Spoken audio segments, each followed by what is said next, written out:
Hi guys, it's Jordan from PMD Campers. I'm just going to do a handover video on your Autosleeper Nuevo. So, I'll tell you what we'll do. We'll start under the bonnet. So straight away on the left hand side, you'll see your engine battery. So you've got negative here at the front and positive at the front, at the back there. You've got your brake fluid attached to the servo just down the back. Power steering fluid sits in this reservoir just here at the front. Engine oil gets topped up through here, and you can see there, nice and clean, no sort of milky looking stuff on there, so there is no water getting inside that engine. Right. Your engine oil dipstick is this one just here. The oil filter, you can see there, quite easy to get to, just there at the bottom of the engine. You've got a couple of fuses and relays underneath this box just here. Your engine coolant is in this reservoir just here. You can see a little bit low at the moment, but it is cold, so it will expand as it warms up. We can always put a little bit more in there before collection.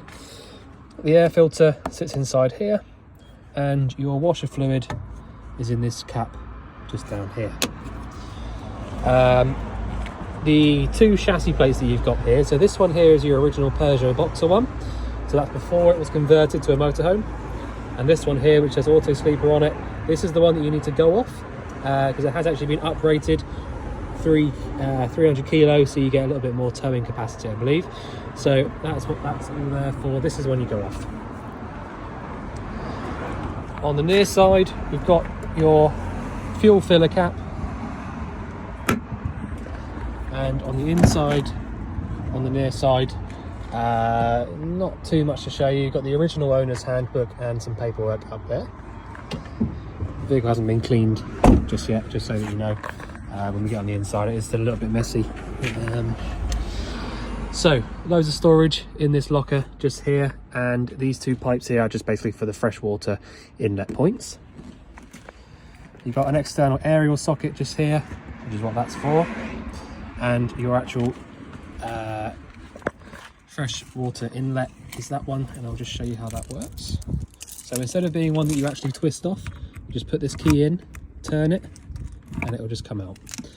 So it doesn't actually have a twisting mechanism on it, you just basically turn the key and it will come out. These two vents just here behind the door are both to do with your fridge. So I have the fridge lit up on gas at the moment, and the way to double check that is that I've got warm air coming out through the top right hand side of this top vent. So that's the way to sort of double triple check that it's definitely working. This habitation door has a lock just here, so now it won't open. To get that to actually close, pull the handle and it will release. So make sure that you don't just pull on this door when it's locked, otherwise it will break. The step is manual, so you lift it up a little bit at the front and it will fold itself in. Same for pulling it out. Two bike rack at the back here with your top holding arms just there. All the parts are present. Reversing sensors. So this section here is to do with your toilet. So at the top here we've got your flush fluid section. So this is your pre-mixed pink fluid, needs to go in here. So that is all that is. I'll lock that up in just a second. And your actual cassette toilet section, lift up on the little yellow tab to release it, and then you can pull it all the way out. The only thing you need to know really is you drain it out or empty it out from here. Hold your little yellow tab down when you're actually draining it out, and this is where your blue fluid goes back into, about a capful or so. And that is it. Nice and easy. I'll leave that open so I don't forget to close it up. I've just remembered, so before I forget, on this near side, because I've got the cupboard open, that's why. On this near side here, we've got your freshwater drain off point. So just by turning this handle, or the other way, allows the water to come out. So that's your freshwater drain on the near side, and exactly the same on the off side, down low again, we've got your wastewater drain. So that is what that is there. hookup point is this one. So again, similar sort of idea, apart from it just doesn't have a lock on it, so you just do that basically to close it. Hookup going in means that you have access to your battery charger working, any sort of 240 volt appliances, 240 volt plug sockets, things like that you'll need the hookup plugged in for. This vent just here is your boiler vent, so assuming you've taken this cover off here, you'll be able to light this up from inside, which I'll show you how to do. And same as the fridge, you can put your hand either side of this vent here and you will feel hot air coming out from there when it's working. And the last bit to show you is your gas locker. So at the moment you've just got one 6 kilo propane bottle in here, secured by the strap here, so it's not going to fall over or move. You can tighten up a little bit more if you want to. So all you need to know is anti-clockwise round to the left turns the bottle on, and clockwise round to the right turns it off. We're going to leave it on for the minute. This is your regulator just here. Sorry about the noise. So this is your regulator just here. This is a propane regulator, and you just need to keep on top of the date of this pipe here, which is 23, so you've got to a 28 to replace that. So in the cab, if we just hop in, there's not a huge amount to show in the cab, to be fair. It's quite a straightforward cab in here. The bonnet release handle is just down here. You've got the 5-speed manual gearbox, where reverse is lift up and over to the top left. All of your heating controls are just here in the middle. Hazard warning lights work from here. Your lights and indicators are on the left hand stalk here, washers and wipers on the right. You've got the electric adjusting mirrors, so you can select which mirror you want to move and just use it like a joystick basically, and your electric windows. Otherwise you've got the factory fitted Peugeot single din head unit there, and not too much else, to be honest, I don't think. Right, so I'm going to go around now and get inside so I can show you the more important bits really.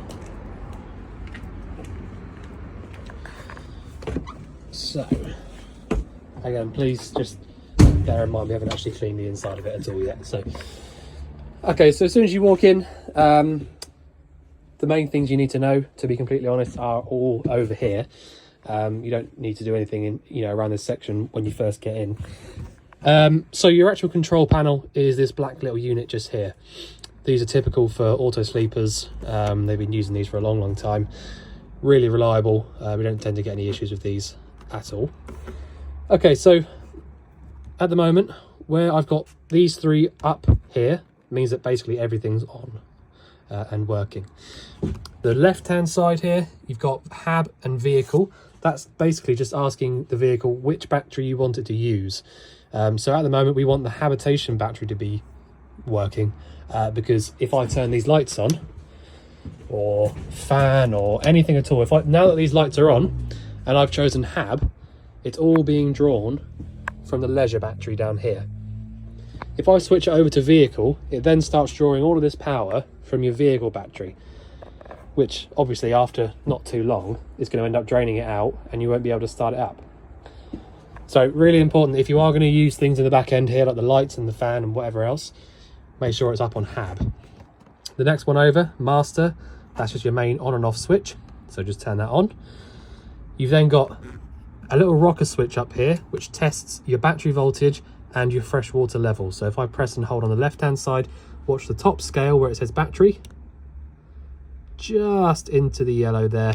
That's because there's no hookup plugged in, so there's nothing charging the battery, and I've got the fan on, lights on, I've got all sorts of bits and pieces on at the moment, so that's bound to happen. So at the moment really I should have a hookup cable plugged in to keep the battery topped up. Press to the right of this one and we need to look at the bottom scale, and we've got 3/4 of a tank of fresh water. So the next one along is pump. Now I've got the pump switch on at the moment and the pump isn't running.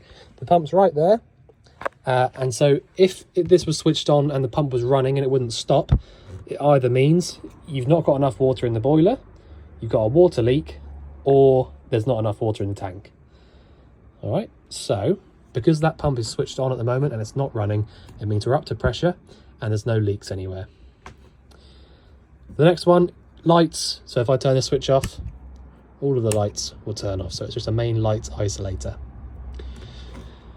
So pretty simple little unit there. I'll just explain a little bit more about the pump.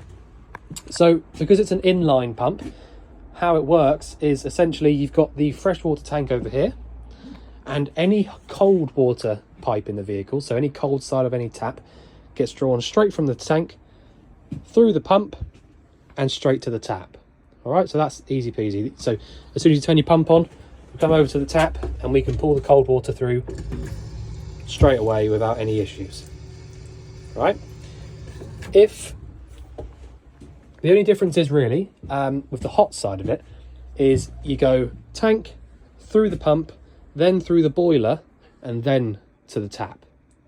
All right, so the reason you have to put the pump on there and do this sort of run through like this is to make sure that your boiler is actually full of water. So the only way to do that, pump on and come over to your tap, pull it over to the left to the hot side and pull the water through. So the fact that the water's coming through like it is now proves to me that the boiler is definitely full. Because like I said, with the hot side of the tank, or the hot side of the system, the water has to run through the boiler first before it goes to any of the taps. So if the boiler isn't actually full, it will not go to the tap. All right, so that is just something you have to do, regardless. You have to make sure the boiler's full before you light it up. If the boiler has been drained out, which is by, I'm just going to open up the bed. If the boiler has been drained out, which is purely just by lifting this little yellow lever up so it's vertical, if the boiler's been drained out, it will take a few minutes or so of leaving the tap open on the hot side for it to actually fill up. The reason that you would do that, the reason you would lift that up and drain it out, is if you're going to leave the vehicle in storage or on your driveway, wherever it's going to be, if you're going to leave it over the winter period and not use it at all, you need to drain the boiler out of all of its water. And in fact, you should really drain out all the water in the whole system by using those drain points outside. Reason being, all of these little pipes down here, even the boiler itself, all the pipes around the boiler, they'll obviously be pressurized with water. If that water freezes, it will expand and crack any pipe in its sight, really. So it's really, really important to drain that water out if you're not going to be using it in the winter. So that's that. At the moment, where it is now laying flat is in its closed position, so it will not drain any water out underneath the vehicle from the boiler. But that is what that's for. So that's your control panel and all that sort of stuff gone through. These two dials just here, I'm not going to talk to you about the left-hand one just yet, and I'll explain why in a minute, but the one on the right just here, Ultra Store, this is your boiler on gas. All right, so like I said outside, assuming you've taken that vent off and assuming that you double check that there's actually water in the boiler, turn this outer ring down the once, it will light up, set your temperature 30 through to 70, and then after half an hour or so you'll have hot water at the taps. And that really is all you have to do to get the hot water on gas. That's what you need to do. If you want to get hot water via the electric or the 240 volt hookup, come into the wardrobe and have a little look at these two switches here. So the bottom one is the one for your water heater. So that is literally an on and off switch for the mains water heating. So like I said, that will not work unless your hookup's plugged in, but literally turning that on or off turns it, turns the element on or off in the boiler. All right. The other dial that's up there, which says Ultra Heat on it, you need to have this top switch on.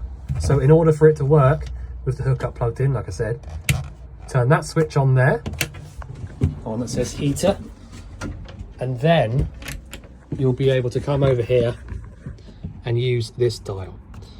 So if you want to use your heating on electric, on the 240 volt, like I said, heater switch in the wardrobe, and then come up to here. You've then got, this will just flash on and then turn off. You've got 500, 1,000 or 2,000. So that's the number of watts that the elements are basically in the back of this heater here. So it's not really very helpful to think of it in watts. It's more helpful to think of it in amps. So if you imagine, or I'll tell you, 500 watts is about 2.2 amps, 1,000 is 4.5, and 2,000 is about 8. So if you were plugged into a 10 amp pole at a campsite, for example, and you chose 2,000 watts on this heater here, you're going to be only left with about 2 amps just after this. And then you've got your battery charger, which will be on in the cupboard there, which is about 0.5 amp. Your fridge, if you've got that on the mains, which I'll show you how to do in a minute, is about 0.5 amp. So it starts to add up. So really, in my opinion, you shouldn't really be using this on any more than 1,000. You should only 500 or 1,000. But that's up to you. So that is that. Make sure that when you are finished with either of those two things in the cupboard, that you switch them off. Really important to remember that they're switched off. So in the wardrobe, we've got the trip switches for the mains. So if your mains cable was plugged in and nothing was working, have a little look in here and make sure they're all in the upright position. And then we've got down here your gas isolator taps. So you have got a little symbol there showing you what's on and what's off, but basically if the actual isolator itself is in line with the pipe that it goes off to, it means it's on. All right, so that is, it's pretty simple stuff really. So yeah, if you wanted to isolate the gas from any appliance, I'll just quickly run you through, so you got it on video so you can have a little look through if you ever need to. I'll just tell you, they've all got their own diagram on them, you can kind of work it out, but the top one there is for your cooker, so that's your gas hobs and all that sort of stuff. Fridge, boiler, heater. All right, the symbols are the same on all of them, that's why I know what they are, but you get to grips with that pretty quickly as well. So that's what's in the wardrobe. You've got your TV aerial booster just here, which should all be hooked up to the TV already. Yep. So in this wardrobe, you've got the bits and pieces there. It's been fitted in the past. Okay. So the actual heating itself. The heating is really simple how it actually works. I've shown you how to use it on electric already up there, but if you wanted to use it on the gas instead, I'll tell you what I'm going to do for now. I'm going to turn it all the way off. So I did already have it on just then, just so I can get it warmed up and so I can show you. So basically the way it works is if you wanted to use it on the mains electric, like I showed you a minute ago, it basically just heats up a couple of elements, well, 3 different elements I think, in the back there, and you can then just pump around the warm air from that. You put the fan on, so that's off now. The fan comes on by pushing it once to the left and then just choosing your temperature. All right, not temperature, speed, sorry. So push it to the left and choose 1 to 5. So yeah, like I said, the mains electric, 9 times out of 10 you're going to be using this on gas, because it's, you should always really have some gas in the locker, but you're not always going to have a hookup cable plugged in. And to be fair, it is beneficial to use these on gas as much as you can, because after a little while of not using them, they do get a bit smelly, because they get a bit clogged up. So if you want to light it up on gas, all you have to do is turn this dial round to about 3 or 4, 2 or 3, 3 or 4, around that sort of number. Have a little look in this hole here, and you should see a little spark in there. So now all I'm going to do is push down on this button. If you watch what happens when I push down. So straight away we get the pilot flame kick in. So that's just the pilot flame at the moment. I'm still holding it down. All I'm going to do now is lift up on this and then turn it around to about 7 or 8. So if you watch what happens now. So I've lifted up and now I'm going to turn it around. So you saw now the main flame has kicked in, and you can actually hear it. When you're here in person, you can hear the main flame kick in. But you're around there on 7 or 8 now. flames going nice and strong. So that is how you light it up on the gas. So quite literally, you're just heating up this little radiator in here and then turning the fan on. The fan will pump the hot air around to any of these little circular vents that are around the vehicle. There will be one in the bathroom, so that'll stay warm as well. But it really is as simple as that. You know, they are really simple to use. When you get the hang of it, they're so easy and really reliable as well. So I'm going to turn that off now, just by turning it all the way back round to the 0, and then just double checking down there that the flame's definitely gone out, which it has. I would always advise as well, if you've had this lit up on gas or electric for a little while, leave the fan running for 5 or 10 minutes after you turn it off, for 2 reasons. When you turn these off and then don't leave the fan on, you get so much heat coming out from here, like it's really hot. And I personally don't really like it. I almost think it's going to sort of damage the furniture and stuff. So leave it on like that. It just disperses the heat a little bit more evenly.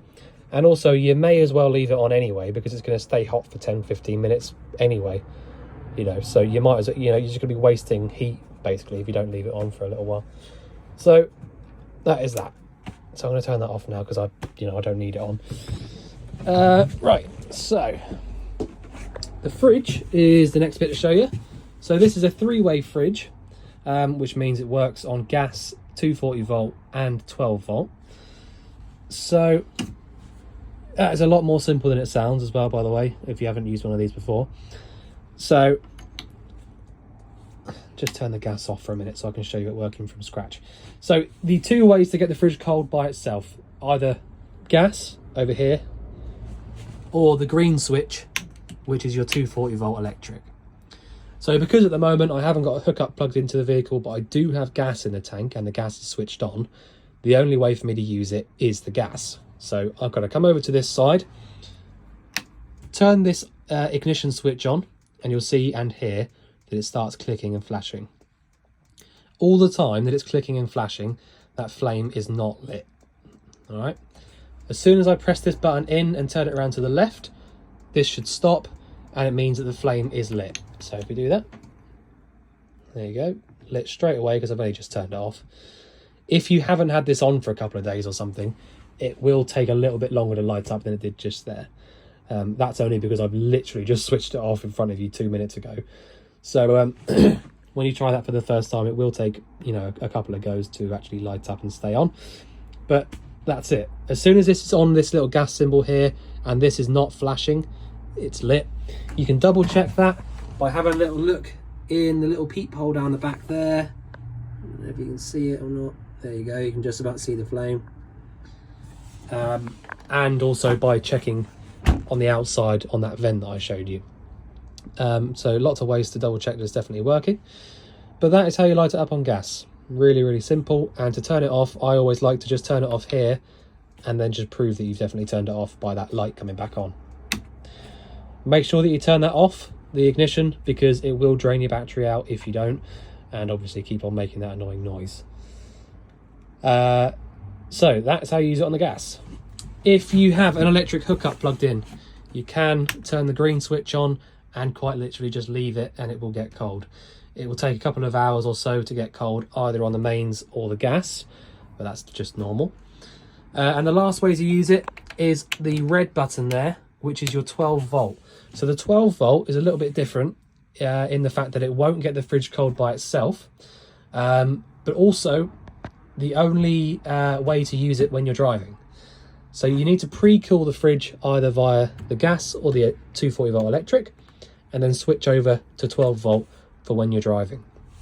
So if I just explain why that is, you've basically got what's called a split relay, and that's the same with any decent motorhome brand.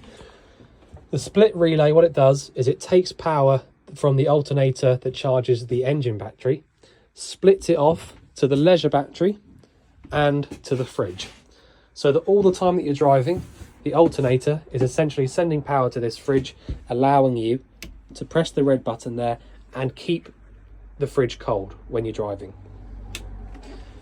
But it's just not quite powerful enough to actually cool the fridge by itself, you know. So if you didn't pre-cool the fridge, switched it over to 12 volt and then drove off, it won't be cold when you get to where you're going, basically. So that is how that works. as I said, your leisure battery is the battery that's just down here. Water pump is down there. Right, so the cooker is, again, relatively simple. You've got an ignition switch just here, which does the ignition for these 3 burners at the top, the grill and the oven, all at the same time. I don't feel like I need to show you how they work, because it's just like any household cooker. Really, really simple. The only thing I will say is that when your hookup's plugged in, you do then also have access to this hot plate at the back. The hot plate is literally just a case of turning this around to whatever number, 1 through to 6, and it will just start heating up as soon as your hookup's plugged in. And the last bit really is the bathroom.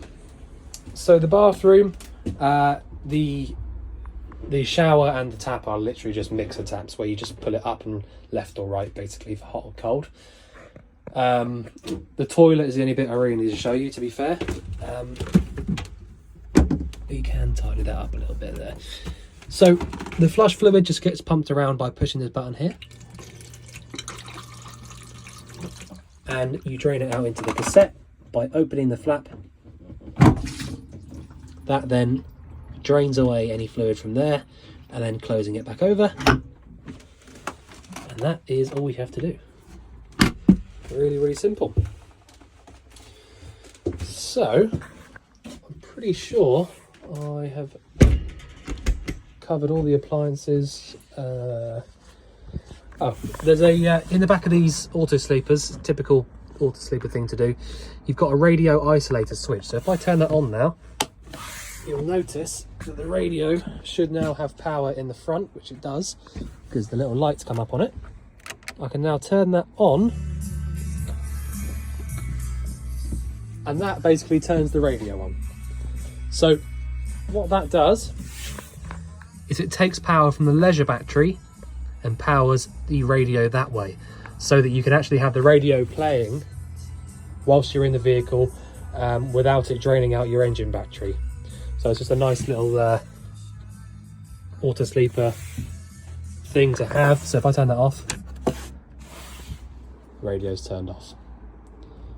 So I hope that makes sense. But yeah, that's a typical Autosleeper thing. Loads of storage over the cab here.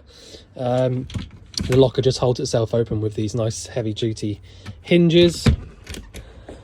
TV's all there if you want to use it. It is the one that was left with the vehicle, so you know we won't have sort of checked it all over and stuff like that, but feel free to use it. I'm sure it does work. But yeah, so really, if you want to pack the vehicle up ready to leave, make sure that all of your gas appliances are off. So turn your heater off on gas, turn your boiler off on gas, etc.